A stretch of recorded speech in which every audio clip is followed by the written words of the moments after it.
Hello, you're watching Channel 8 News. Tonight, we're coming to you from New York City with the story of former baseball player Ted Smigula and his opinions on the Great Depression and what his life, as well as millions of other Americans, were like during that time. New York City, home to former baseball star Ted Smigula, was in terrible conditions. People were living in the street and lost all their money due to the crash of the stock market.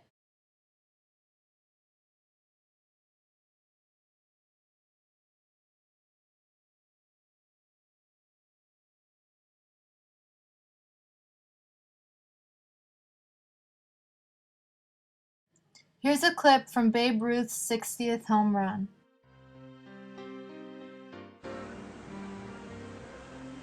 On September 30th, the next to last day of the season, and needing just one more home run, he faced Tom Zachary of the Washington Senators.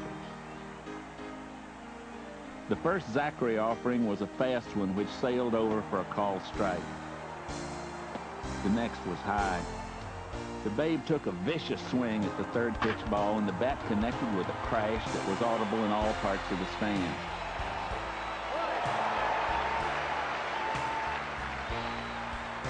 While the crowd cheered and the Yankee players roared their greeting, the Babe made his triumphant, almost regal tour of the paths. And when he embedded his spikes in the rubber disc to officially homer 60, hats were tossed in the air, papers were torn up and tossed liberally, and the spirit of celebration permeated the place.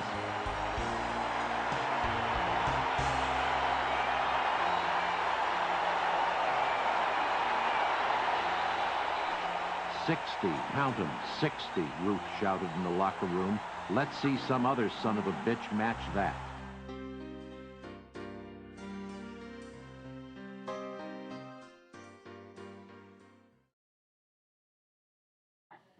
This is a picture of Ted Smigula, player of the New York Yankees on January 1st, 1939. Like most, Ted believed the Great Depression happened because too many people were investing in stocks, especially the rich because the stocks were booming and they were making a lot of money. But then when it crashed, they lost everything along with everyone else. And now here's Ted Smigula explaining more about his life during and after the Great Depression. Please provide a description of your thoughts on how the government and private organizations have pitched in to help and provide relief to millions.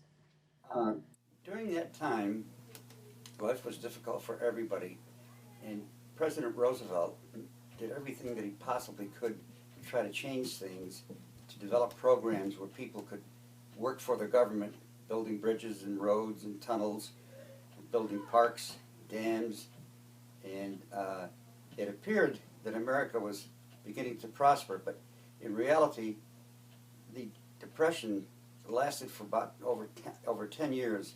It wasn't until World War II broke out that our country finally became a country that was producing ammunition and airplanes and ships and tanks, and America was fully employed during that period again. But the Depression lasted well over 10 years. Can you explain your life during the Great Depression? Life was just as difficult for baseball players as it was for the average people living in America at that time. Our wages were low, conditions were bad, and we were never sure whether to be playing the following year.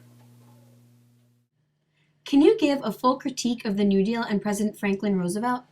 Most of the country liked what FDR was trying. The degree of success that he had is not, people have mixed opinions about that. But at least he appeared to be trying to make things better for America through his New Deal programs. And of course, the baseball players were part of society, and we liked it too.